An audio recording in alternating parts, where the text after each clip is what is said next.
I brought along here the draft environmental impact statement that was created by the Air Force for about $2 million. This is the document that a WCAX reporter on Vermont This Week said that the opponents of the F-35 are basing their argument on. We heard tonight that we have to do an investigation to find out the problems and what the concerns are in South Burlington. But all the concerns that have been raised come out of the Air Force $2 million environmental impact statement. The reporter for WCAX also said that it's the Air Force, he meant the Air National Guard, that's been running away from the Air Force environmental impact statement.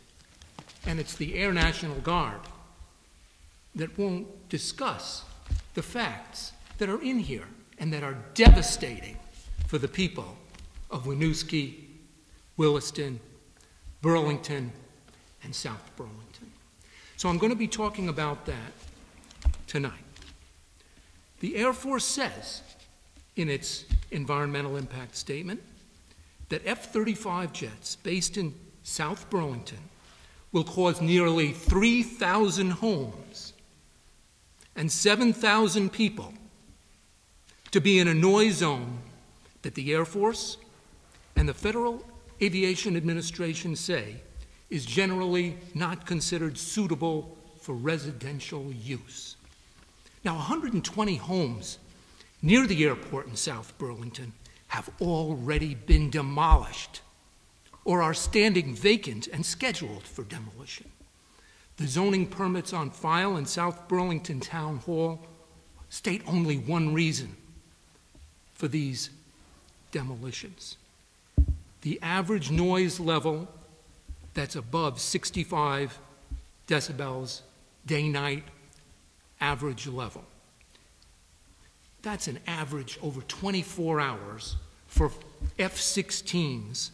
Now, the Air Force environmental impact statement says that that noise is from F-16s, that the commercial flights are negligible compared to the military flights. That average for F-16s, it's just a few minutes a day. Imagine how loud it must be when you average over 24 hours, at most a half an hour of F-16 noise. It's got to be screaming loud.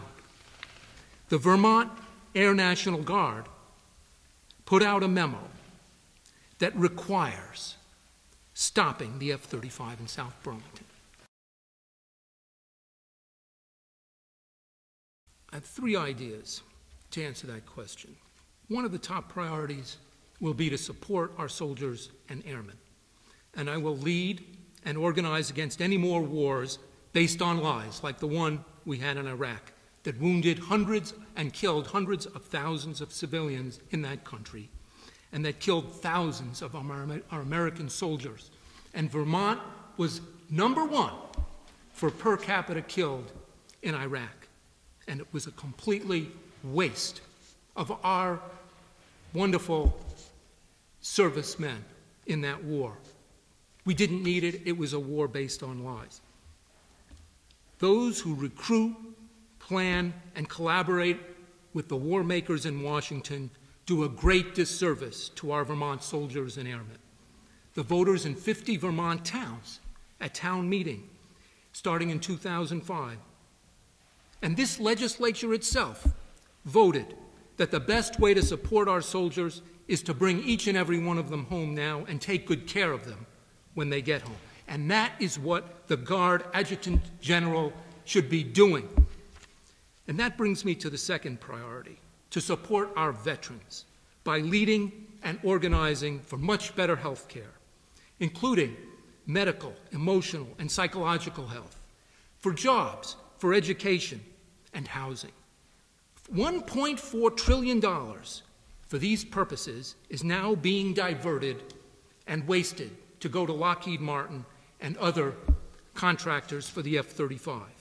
My vision is to put the needs of our soldiers and our airmen first and leave nothing whatsoever for the military industrial complex. One other idea. We need to equip our state to protect it and all our Vermonters from the devastating effects of global warming and the massive flood we saw a year and a half ago with Hurricane Irene. We are moving increasingly toward climate change, and we need the Guard ready and prepared for that threat, and a focus away from illegal, immoral, and unjust wars of aggression like Iraq. In particular, we need an Adjutant General who will lead and organize away from spending $1.5 trillion on an F-35 that only benefits what our former President and General Eisenhower called the military-industrial complex, and that does nothing to protect Vermont from the actual threat we face. The Guard has a mission statement, and I think the challenge for the Guard is to implement its own mission statement, which says that it will protect lives and property in Vermont, and that it will contribute to the communities, and it will protect the health and safety of Vermonters. That's the mission statement of the Vermont National Guard. Having a National Guard that is attempting to bring in an airplane that it knows from its own environmental impact statement that it refuses to discuss is going to destroy almost 3,000 homes and is going to tear up the lives of more than 6,000 people in Vermont is not consistent with that mission. We need a Guard that's going to accept the challenge of its own mission statement. A Guard that is going to recognize the threat that's facing Vermont. It's not from people in foreign countries where we have to lie to get into a war. It's from the hurricanes, the devastation from global warming that's coming. We've got to get the equipment that will address that. We've got to get our Guard prepared with the kinds of equipment that will save lives and property in Vermont when the next floods hit. We're not doing that with F-35s. There's nothing the F-35 can do. There's no place to bomb in Vermont. This is a plane that carries 18,000 pounds of bombs. It's a bomber, although they call it a fighter. There's no place we're going to bomb in Vermont. We don't need it here. We need the kind of equipment that will protect our state when the next floods hit. Thank you.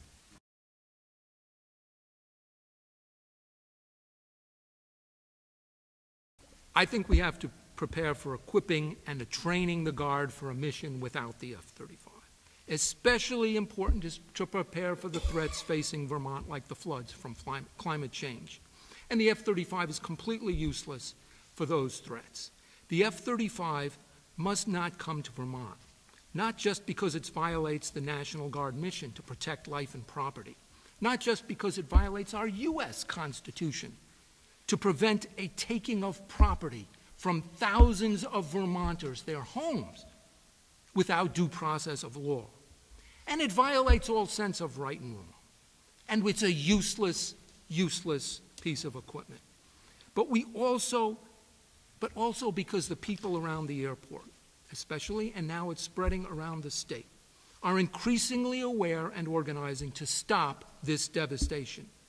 We know another town that stopped the devastation from the F-35.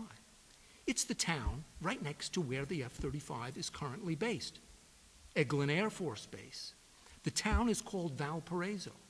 And our governor, in December, went down to Valparaiso and listened to the F-35.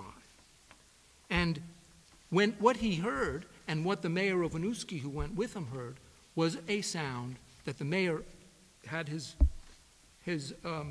sound equipment, and he measured that the F-35 where he was standing was more than twice as loud.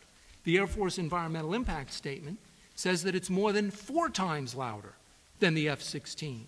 And that's when you're standing on the ground and the airplane is taking off and it's at 1,000 feet elevation. And the afterburner is off at that point for both planes. And the F-35 is more than 4 times louder. That's why so many more homes are in danger, 20 times more homes than from the F-16. Now, Valparaiso accomplished its success by suing the Air Force.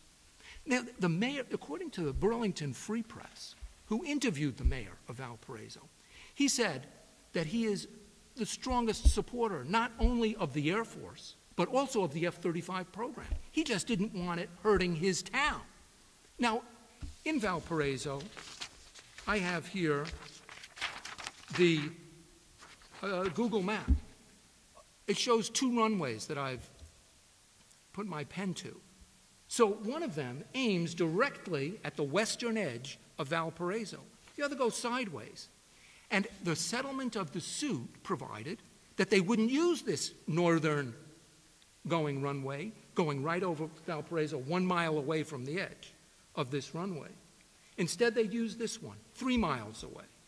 So that 3 miles saves Valparaiso. Here's the situation here in South Burlington. Our runway is aiming directly at the center of Winooski, 1 mile away. And at Taft's Corners, 1 mile away. We've got to stop that, just like Valparaiso did. But we don't need to file suit. We can stop it before the decision is made.